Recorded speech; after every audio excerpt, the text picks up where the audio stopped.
विश्वानि देव सवितर्दुरितानि परासुव यद्भद्रं तन्नः आसुव। सर्वरक्षक परमपिता परमात्मा को याद करते हो, जिन्होंने हम सबको यहाँ भेजा, हम सब के लिए अन्न, जल, फल, फूल, औषधि, वनस्पतियों से लेकर के समस्त प्रकार के हमें ऐश्वर्य प्रदान किया है।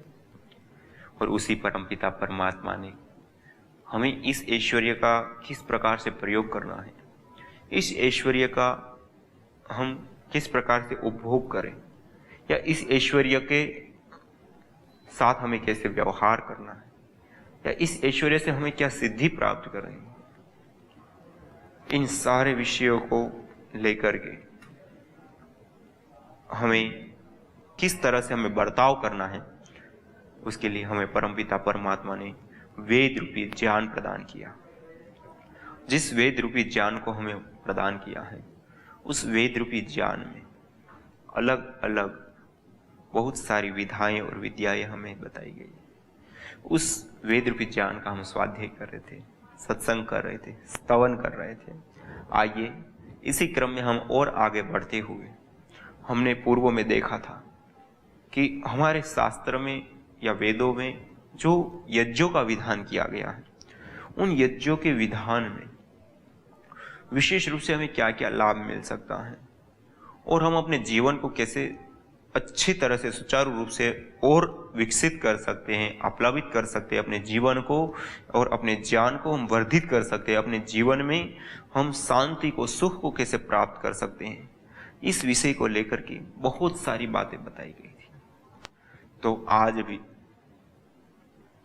हम उन्हीं वेद मंत्रों के माध्यम से, उन वेद मंत्रों में जो बातें बताई गई हैं, उन बातों को देखते हुए हम जानेंगे कि आज वर्तमान में जो अलग अलग समस्याएं चल रही हैं, हमारा जो जीवन है वो कई सारी समस्याओं से घिरा हुआ है। आज ग्लोबल वार्मिंग की एक बहुत बड़ी समस्या है, ओजोन परत के क्षरण की बहुत बड़ी समस्या है, आज माइक्रोबायोलॉजिकल प्रदूषण की बहुत बड़ी समस्या है, आज केमिकल प्रदूषण की बहुत बड़ी समस्या है, आज रेडिएशन रूपी प्रदूषण की एक बहुत बड़ी समस्या है।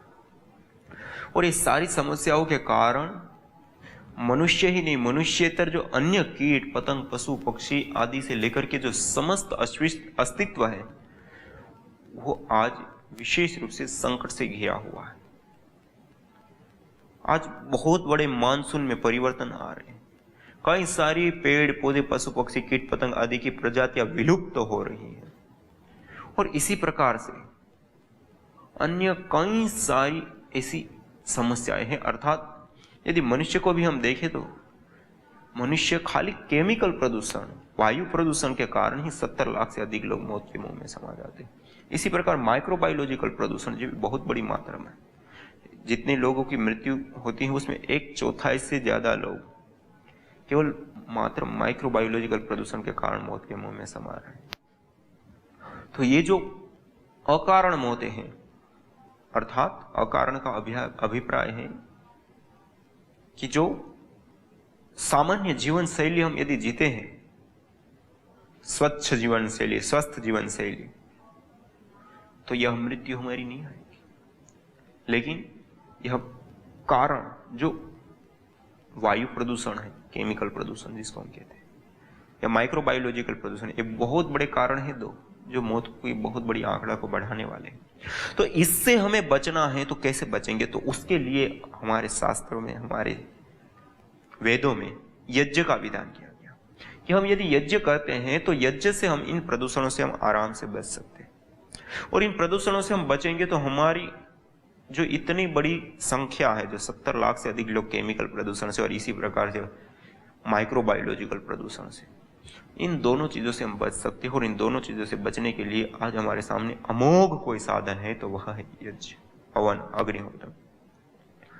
और हमने पूर्व में भी देखा था कि हमारे शास्त्रों में, हमारे वेदों में जो अलग अलग जगहों पे अलग अलग रूपों में आयुर्वेद आदि से लेकर के अलग अलग जो बृहद संहिता आदि हैं, वहां पर भी सूर्य, चंद्रमा, मेघ, वृष्टि और वायु के विकार जन्य उत्पाद के समय में भी हमें यज्ञ करने के लिए कहा। इसी प्रकार से अलग अलग जगहों पर अलग अलग रूपों में हमें यज्ञ करने का विशेष विधान किया है तिलाहुति नाम अष्टसहस्रम अयुतम वा जुह्यात् गोत्रे आपदो न भवन्ति अकाले न कश्चित म्रियते। अर्थात तिल और घृत की हजारों और लाखों आहुतियां यदि हम प्रदान कर दें तो इस प्रकार के आहुतियां देने पर गोत्रों में भी अर्थात हमारी संततियों में भी, जैसा डीएनए में कहते हैं ना बीमारी है या जेनेटिक बीमारी जिसको कहते हैं, तो इस प्रकार की भी कोई भी बीमारी नहीं होती है। और जो गोत्रे भी न आपदो न भवंती अकाले न कश्चित म्रियन्ते, अर्थात अकाल में किसी की मृत्यु भी नहीं होती है। और जो मैं अभी आपको बता रहा था कि आज वर्तमान में जो स्वस्थ व्यक्ति रह करके जो मृत्यु होती है लोगों की, अर्थात पूर्ण आयु होकर के जो जीवन जी करके जाते हैं, उससे ज्यादा या ऐसा कहें कि बहुत बड़ा आंकड़ा है जो अकाल मृत्यु के मुंह में समा जाता है।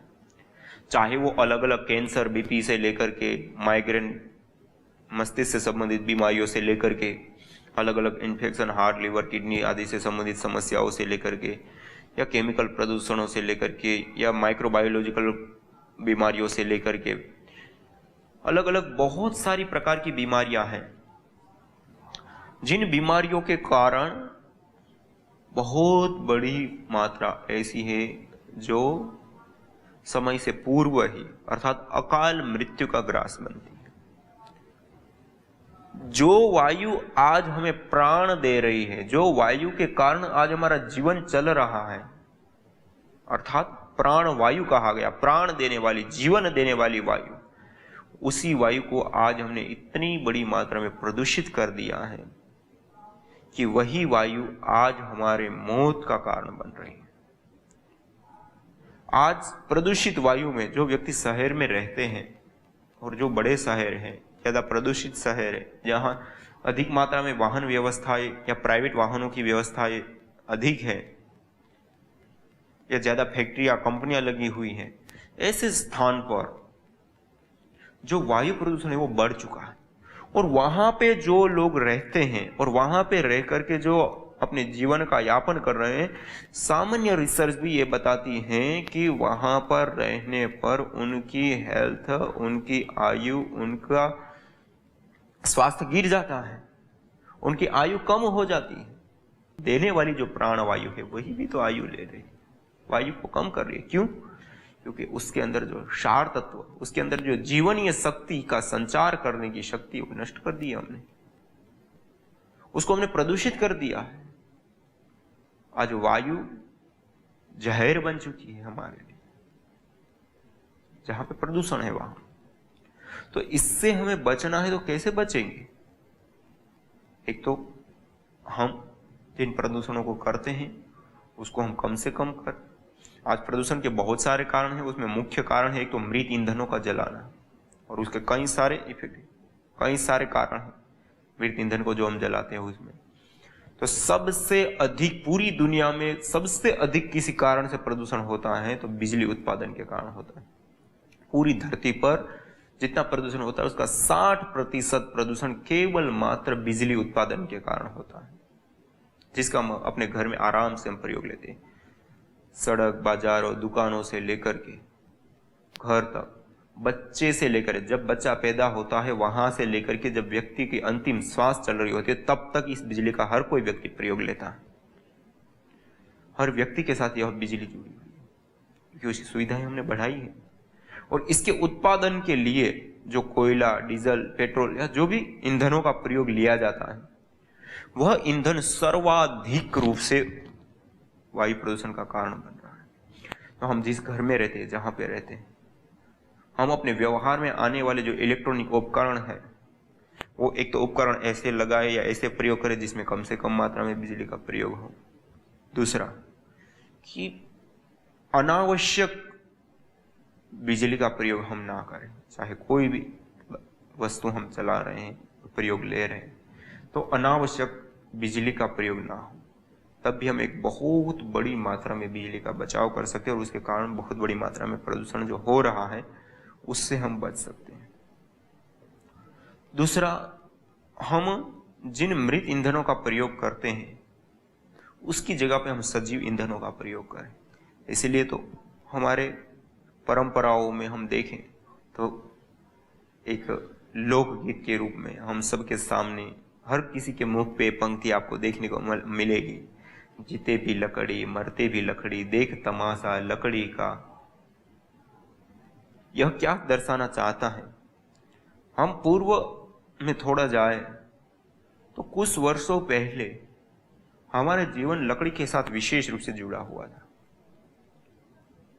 और आज हम लकड़ी का प्रयोग कम से कम कर रहे हैं और उसकी जगह पर हम लोहा, स्टील या इस प्रकार की अलग अलग धातुओं का हम विशेष रूप से प्रयोग करते हैं।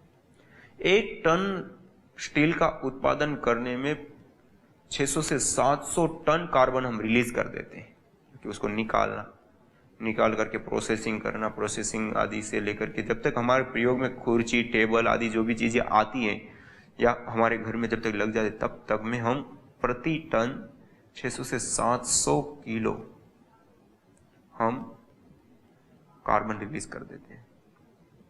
जबकि हमारे पूर्वज या हमारे पूर्व काल में हम देखें तो सोफा, कुर्सी, टेबल, बेड, फर्नीचर से लेकर के लगभग सभी जगहों पर, और यहां तक कि जो हम रसोई घर का भी प्रयोग करते हैं वहां पे रसोई घर में भी मृत ईंधन का प्रयोग ना होकर के सजीव ईंधन लकड़ी का प्रयोग होता था। तो उसमें क्या होता है कि लकड़ी का जब हम प्रयोग करते हैं तो उसका उत्पादन हमें करना होता है। उसका उत्पादन करते हैं तो किसान उसको बोता है। जैसे आज हमें गेहूं चाहिए, चावल चाहिए, वो सारी चीजें चाहिए, तो उसके लिए हमें थोड़ी बचाव के लिए प्रयास करना पड़ता है। जब हम उसकी कीमत चुकाते हैं तो ऑलरेडी उसकी डिमांड बढ़ती है तो उसकी खेती एग्रो प्रोडक्ट के रूप में आता है और वो चीजें होती हैं। तो उसी रूप में यह लकड़ी को हमें देखना चाहिए, एग्रो प्रोडक्ट के रूप में। इस एग्रो प्रोडक्ट के रूप में जब हम लकड़ी को देखते हैं तो बहुत बड़ी मात्रा में ग्रीनरी बढ़ेगी, बहुत बड़ी मात्रा में कार्बन ऑलरेडी उल्टा, हम जितना कार्बन स्टील आदि का प्रयोग करके रिलीज करते हैं उसकी जगह पे यदि लकड़ी के पदार्थों का हम प्रयोग लेते हैं तो जो इसके लिए जो पेड़ उगाएगा वह पेड़ 1 घन मीटर लकड़ी का हम प्रयोग करते हैं तो 400 से 500 किलो से भी अधिक का कार्बन जो है वह वायु के माध्यम से जो पेड़ अपना आहार रहता है तो अपने लकड़ी रूप में अवशोषित कर, मतलब हमारे पास जो ये लकड़ी आई है वह लकड़ी कार्बन का जत्था है जो वायुमंडल में घुला हुआ था, उसको ठोस रूप देकर के हमें प्राप्त हो गया, अर्थात उसको अवशोषित करता है। कई लोग कहेंगे कि इसे वृक्ष कट जाएंगे, वो सारी चीजें होंगी।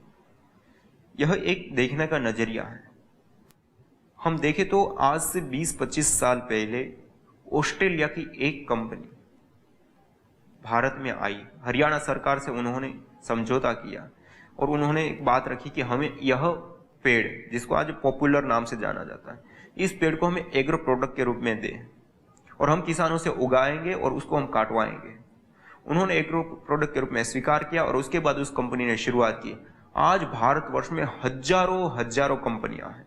उस समय एक कंपनी आई थी और उन्होंने उस वृक्ष को बोना शुरू करवाया था। आज हरियाणा से लेकर के उत्तर प्रदेश से लेकर के उत्तराखंड तक सब जगहों पर आप जहां पे भी जाएंगे वहां पे हर खेत में आपको पेड़ देखने को मिलेंगे। और उस समय जब कंपनी आई थी उस समय पर एकड़ जितना पेड़ उस राज्य में थे उससे कई गुना पेड़ बढ़ गए। दूसरा, जो लकड़ी का उत्पादन उस समय उन राज्यों में जितना था उससे कईयों गुना बढ़ गया और जो राज्य उत्पादन करने वाले थे वो भी पीछे छूट गए।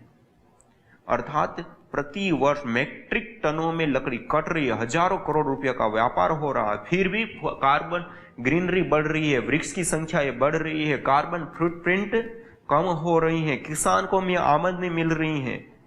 और दूसरा, जो उस लकड़ी का प्रयोग हो रहा है उसके कारण जो पहले स्टील का प्रयोग या अन्य धातुओं का प्रयोग है वो रुका तो उसके कारण एक तो जो खदानें प्राकृतिक संसाधन है उसका एक तो खनन नहीं हुआ, खनन नहीं होने के कारण एक तो प्रदूषण बचा। दूसरा, खनन के बाद जो प्रोसेसिंग होती है उसमें 400-500 से लेकर के 700 किलो पर टन जो कार्बन पैदा होती है, रिलीज होती है, वो पहले से ही रुक गई। उसके बाद जो अन्य प्रोसेस है वो सारी से हमारा बचाव हुआ, और ये हमने लकड़ी का प्रयोग किया तो लकड़ी के प्रयोग के कारण जो ऑलरेडी वायु में घुला हुआ कार्बन है वो पेड़ ने अवशोषित करके घनत्व के रूप में एक घन मीटर लकड़ी में कई किलो कार्बन समा जाता है, और उस कार्बन को हमने लकड़ी आदि बना लिया। तो ये हमारी सुख सुविधाएं बन गई। जो प्रदूषण समस्या है वो आज हमारा समाधान या हमारी सुविधा बन गई है। तो कहने का अभिप्राय है एक दूरगामी दृष्टि से देखना, हमारी परंपराओं को देखना, जानना, पहचानना। तो ये जो मैंने लकड़ी का आपको उदाहरण दिया, जीते भी लकड़ी, मरते भी देख लकड़ी, देख तमाशा लकड़ी का, ये हमारे जीवन के साथ जुड़ी हुई है लकड़ी। और उससे ये पूरा कार्बन जो साइकिल है वो पूरा कार्बन साइकिल चलता है, और उसके कारण से सब चीजें संतुलित और सही रहती है। एक साइंटिफिक, एक वैज्ञानिक सोच है। ऐसे ही यज्ञ, हम जो यज्ञ कर रहे हैं वह यज्ञ एक पूरा साइकिल है।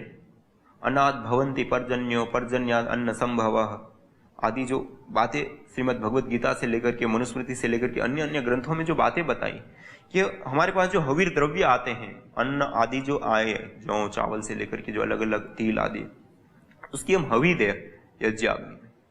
उसकी जब हम हवी देते हैं तो उससे उत्पन्न धूम्र आकाश मंडल, वायुमंडल को प्राप्त होता है। और आकाश और वायुमंडल को प्राप्त हुआ जो यह धूम्र है वह फिर से बादल और वृष्टि को कराता है, और वह वृष्टि उत्तम प्रकार से और अच्छी प्रकार से और अच्छे अन्न, फल, फूल, साग सब्जी, औषधि, वनस्पतियों को उत्पन्न करती है। और उस वनस्पति आदि को खा करके मनुष्य भी फिर से वीर्यवान और ऊर्जान्वित होता है, और उसके साथ जो उसके पास फिर अन्न आदि आए उसे फिर वो हवन करता है। तो ऐसे पूरा सर्कल चलता है, और हजारों गुना हम लाभ उठाते। थोड़ा सा हविर द्रव्य का दान करके हम हजारों गुना, कईयों गुना लाभ उठाते। जैसे हम अपने खेत में 1 किलो सरसों डालते हैं तो 3 महीने में हमें कितने किलो मिल जाता है? हजारों हजारों किलो हमें मिल जाते हैं सरसों।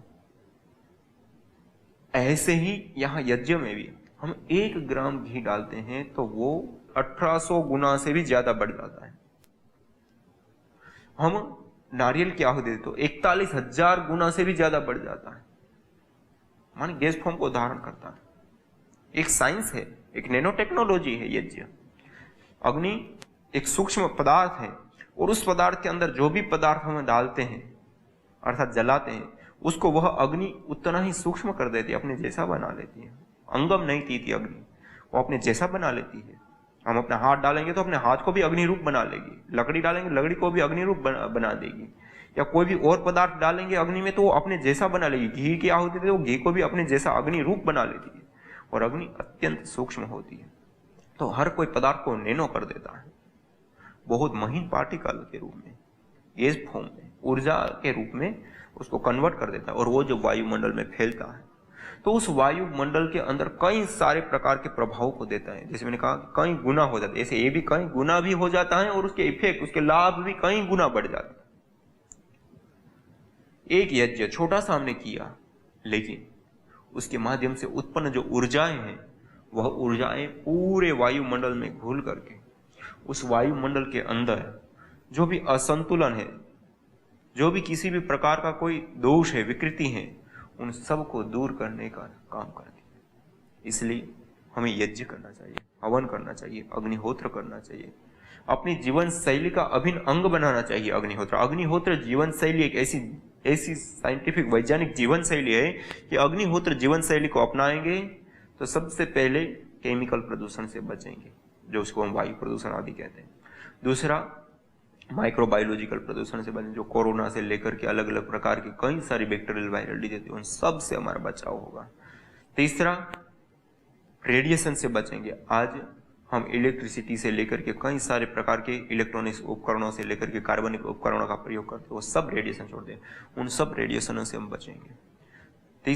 चौथा, हम यज्ञ करते हैं तो उससे ऐसी सुगंधित और अच्छी सुरभि निकलती हैं, जो सुरभि को सूंघने पर हमारा मस्तिष्क पोषित होता है, हमारी मस्तिष्क की कोशिकाएं पोषित होती है, अर्थात हमारा मस्तिष्क स्ट्रॉन्ग बनता है, सशक्त बनता है, हमारी स्मृति शक्ति बढ़ती है, हमारी बुद्धि बढ़ती है, और हमारी बुद्धि पोषित होती है।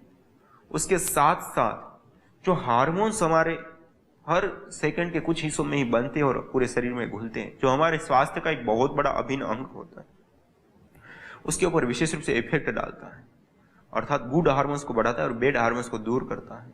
स्ट्रेस, तनाव, चिड़चिड़ापन से लेकर के हर प्रकार के रोगों से दूर करके हमें प्रसन्नता और शांति प्रदान करता है। तो इसके लिए यज्ञ करें। इतना ही नहीं, इससे अतिरिक्त भी और भी बहुत सारे लाभ प्रदान करना। उत्तम अन्न, फल, फूल, साग सब्जी, औषधि, वनस्पतियों को हमें उत्पन्न करके देने वाला होता है।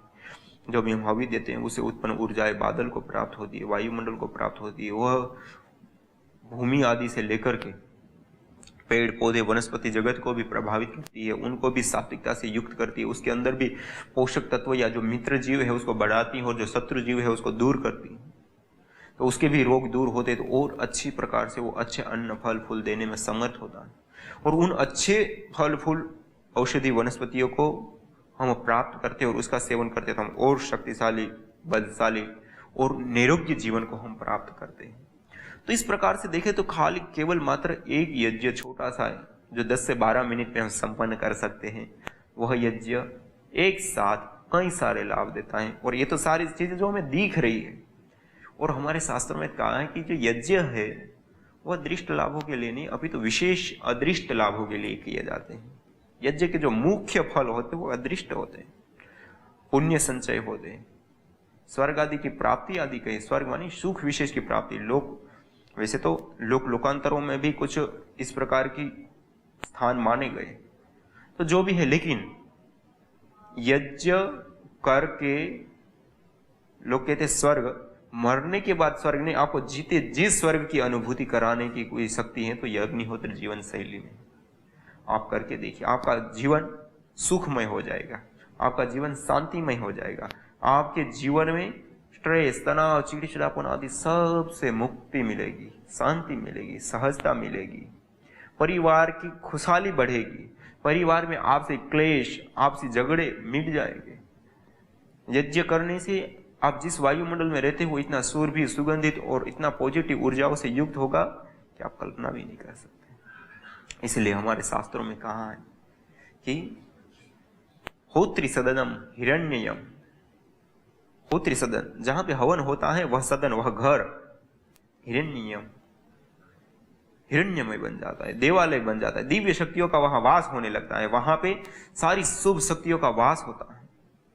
और वह घर हमारे लिए भी और पूरे संसार के लिए भी हितकारी, लाभकारी हो जाता है, सबके लिए उपयोगी हो जाता है, सबका हित करने वाला हो जाता है, सबके कल्याण करने वाला हो जाता है। अर्थात एक छोटा सा यज्ञ हमारे जीवन से लेकर के, हमारे व्यक्तिगत लाभ से लेकर के सार्वजनिक और प्राकृतिक लाभों तक सब जगह पे इफेक्ट देने वाला है। तो ऐसा धरती पर कौन सा काम है कि जो एक कर्म को करने मात्र से इतने सारे हमें लाभ मिल जाए, इतने सारे हमें इफेक्ट मिले। इसीलिए यज्ञ को श्रेष्ठतम कर्म कहा गया। सतपथ, ब्राह्मण आदि में अलग अलग ग्रंथों में यज्ञो वही श्रेष्ठतमम कर्म, यज्ञो ही श्रेष्ठतमम कर्म, ऐसे अलग अलग शास्त्रों में अलग अलग रूप में कहा गया। तो आइए हम अपने जीवन में, अपने घर में 12 से 15 मिनट में अग्निहोत्र हवन यज्ञ को अपनाएं। 5 आहुति, 7 आहुति, 21 आहुति, 51 आहुति, 108 आहुति, जो अपनी शक्ति सामर्थ्य उसके अनुसार हम आहुति प्रदान करें। और माइक्रोबायोलॉजिकल प्रदूषण, केमिकल प्रदूषण, रेडिएशन से लेकर के समस्त प्रकार के अशुभों से बच करके अपने जीवन में और इस जगत में हम शुभ का आदान करें, यज्ञ को अपनाएं। आज इतना ही, इसी के साथ ओम शांति शांति।